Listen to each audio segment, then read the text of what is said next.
Ok, vamos gravar um vídeo de um livro um pouco mais famoso, né? A Riqueza das Nações, do Adam Smith. Cara, esse livro aqui do Adam Smith, eu li ele em PDF lá em 2021, se me falha a memória. E, eu escutei audiobook dele tantas vezes para fazer trabalho, mas eu só tive acesso a um físico só agora, né? O Adam Smith escreveu um outro livro, né, muito bom também, que chama Teoria dos Sentimentos Morais. Eu comprei ele também, eu vou ler em seguida. Olha, esse livro aqui do Adam Smith, ele é comprido, é um livro sem imagens, tá? Letras pequenas, são 667 páginas de leitura, tá? E aqui nesse livro, o Adam Smith, né, ele é escocês, ele não fala só também de economia friamente, dando exemplo de como funcionam fábricas, divisão de trabalho e coisa do gênero. Você deve ter visto em outros vídeos sobre fundação do liberalismo, né? Mas ele também chega a dar exemplos das colônias da época, né? Que o livro ele foi feito ainda no século XVIII, né?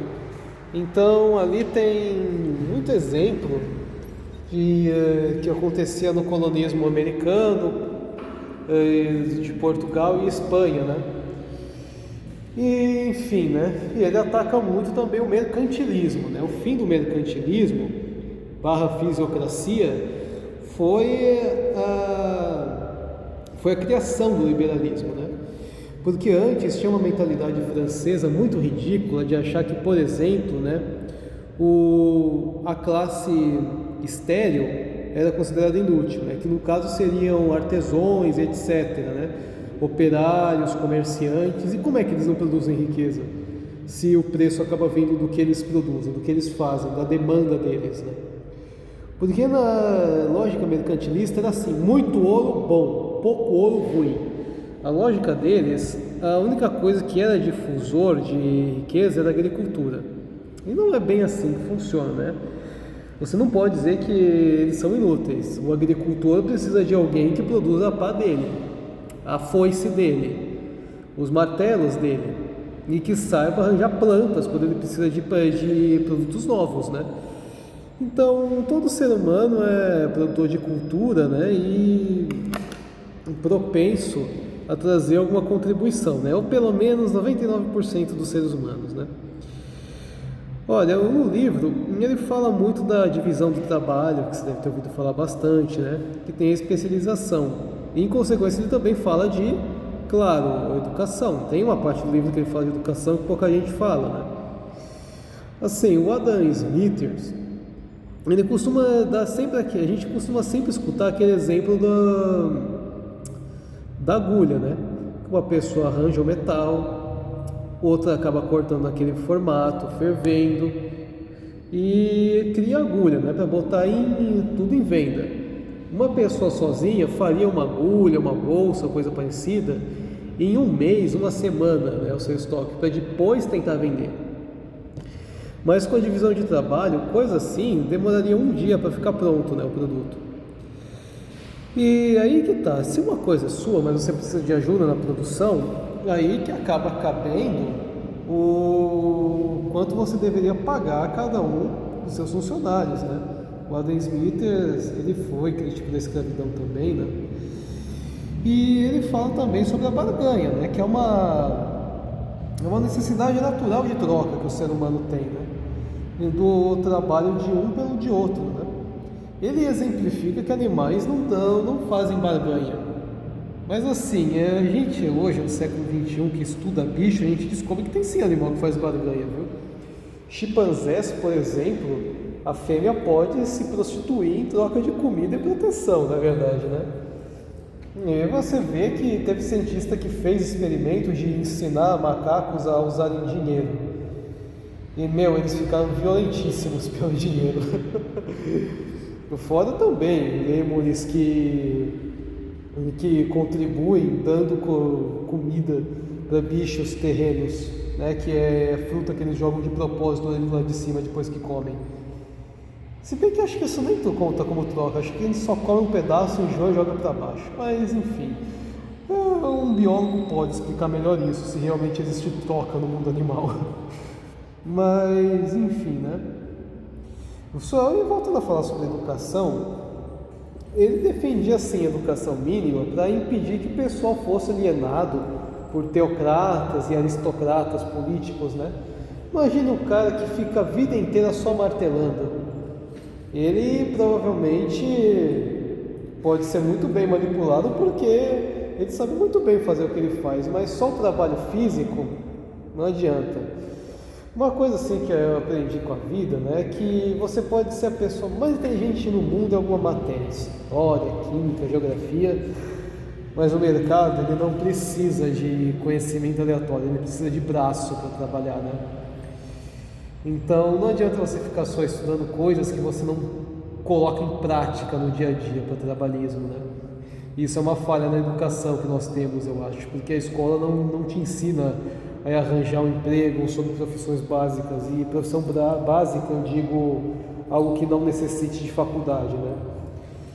Quando o Adam Smithers ele fala da educação básica, todo cidadão tinha que ser alfabetizado, saber matemática e saber coisas básicas sobre a vida para ter certeza que ele não vai ser manipulado, né?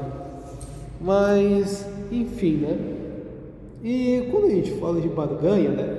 A gente entende que você tem, talvez não seja ser tão ruim ser um pouco egoísta às vezes. Não egoísta no sentido de, sei lá, roubar alguém ou coisa parecida, mas no caso de você cuidar de si mesmo, né? De você ter amor próprio. Ontem eu li um provérbio africano que diz assim: não aceite roupas de um homem nu. Estranhamente acaba encaixando com essa parte aqui, né? Porque eu já associei uma coisa a outra. Não aceite roupas de um homem nu. Assim, se um cara nem veste roupa, que roupa é essa que ele está te oferecendo? Ele está tirando uma coisa que deveria ser dele, ou aquilo não tem qualidade nenhuma? Aí que está a questão, a demanda, a necessidade. Se você tem... Por que é que eu vou comprar esse produto? Por que é que eu preciso dele? É explicado no livro assim, não adianta você ter trocentos de um produto e não ter quem venda. Quando se produz, por exemplo, um monte de bolsa, você fica esperando alguém comprar aquilo, né? Mas e se ninguém comprar?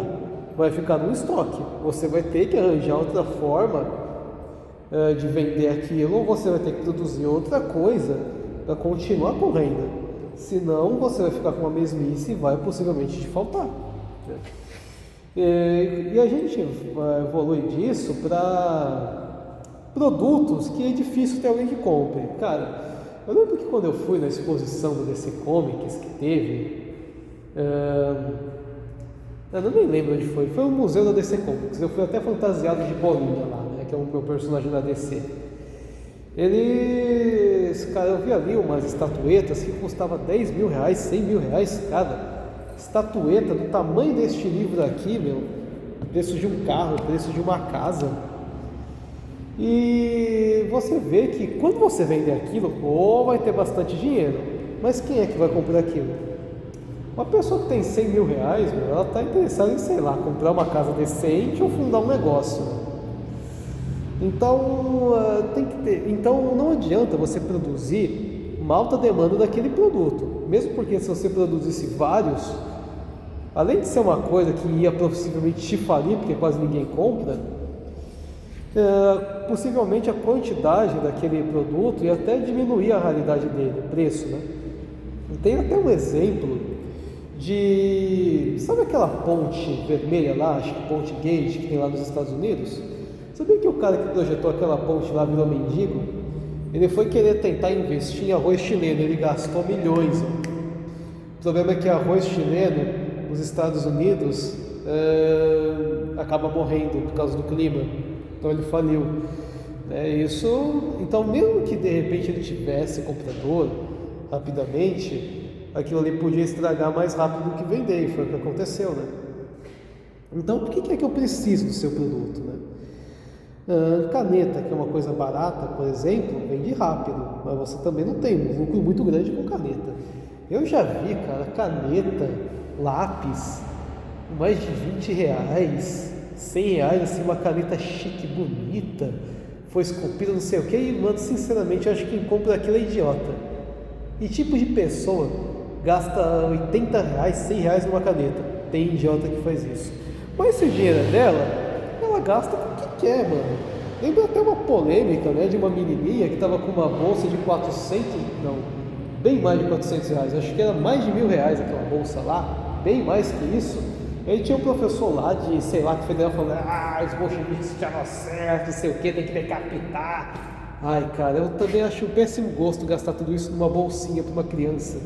Mas não tem que matar, né? Pelo amor de Deus, o dinheiro é dele, ele gasta o que quer, né?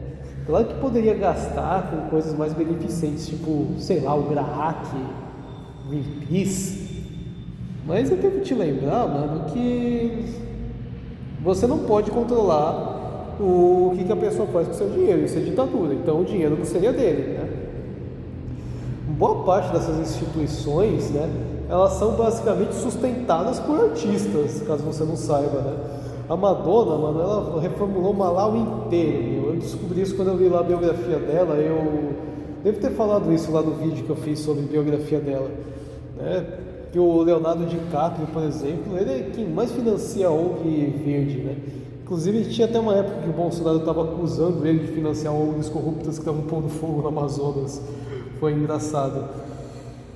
Mas, enfim, né, o Bill Gates também, que foi uma das pessoas que mais investiu em saneamento básico na África. Mas, enfim, né, em salário alto acaba... Uma outra ponto aqui que o Adam Smith fala no livro é que salário alto é um sintoma de uma nação rica. Porque, mais uma vez criticando a lógica da fisiocracia / mercantilismo, não é a riqueza dos príncipes que faz uma nação rica, é a riqueza do povo, né? O povo tendo livre acesso a todo tipo de produto quando quer, né? Tendo livre acesso à profissão que bem entender, à oportunidade de crescer, que o livre mercado deixa em companhia do Estado, né? Porque não adianta o mercado, por exemplo, permitir o capitalismo, mas dizer que só pode produzir o que eles deixam. Essa burocracia atrapalha as coisas, né? Isso é um ideal fascista. Então você observa que o Estado... Adam Smith não era um anarquista, não defendia o fim de Estado, era um Estado mínimo. E sendo um Estado mínimo, ele intervém minimamente na vida das pessoas, né? Como o nome sugere. Mas o que quer dizer com isso, cara? Você observa já naquela época, né, a política de Portugal, que ficava tratando o Brasil como uma fazenda. A maior parte do que eles conquistavam economicamente com as nossas riquezas, açúcar, tabaco, pau-brasil, cara, eles ficavam pagando dívida para a Inglaterra. Tinha vez que o lucro já ia direto para os ingleses já para pagar a dívida que eles estavam a fazer, né? Era um sistema muito burro, cara. Diferente do colonismo nos Estados Unidos, que foram colônias de habitação e não para exportação, né? Devo lembrar que a Inglaterra fez tinha uma colonização muito parecida com a portuguesa e espanhola no Caribe e na Oceania, né? Na Oceania nem isso, mano. Eles jogavam preso lá na Austrália. A Austrália foi colonizada por ex-detentos, para você ter uma ideia. Mas, enfim, né? E cada um tem a sua devida contribuição com a sociedade, né? Do marceneiro ao encanador, o que for, né? O Adam Smith, ele foi um autor muito fundamental, né? Porque quando ele criou o liberalismo, claro que ele também tem alguns pontos que a gente pode discordar, né? De até onde pode ir o minimalismo do Estado, até onde pode ir o Estado, né? Mas, de qualquer forma, né? Se não fosse ele, escolas tipo do Mises, do Hayek, austríaca, de Chicago, elas possivelmente não existiriam. E mesmo um livro simples como A Riqueza das Nações, né? Ela já acaba contrariando em muito métodos de estadistas de hoje, né? Não digo nem sobre marxistas, comunistas, neofascistas ou coisa parecida, mas eu falo sobre qualquer tipo de interventor, até nacionalistas, sindicalistas, né? Sem ele falar sobre, porque ele já explicava, né, a demasia que a economia cai atrás, né?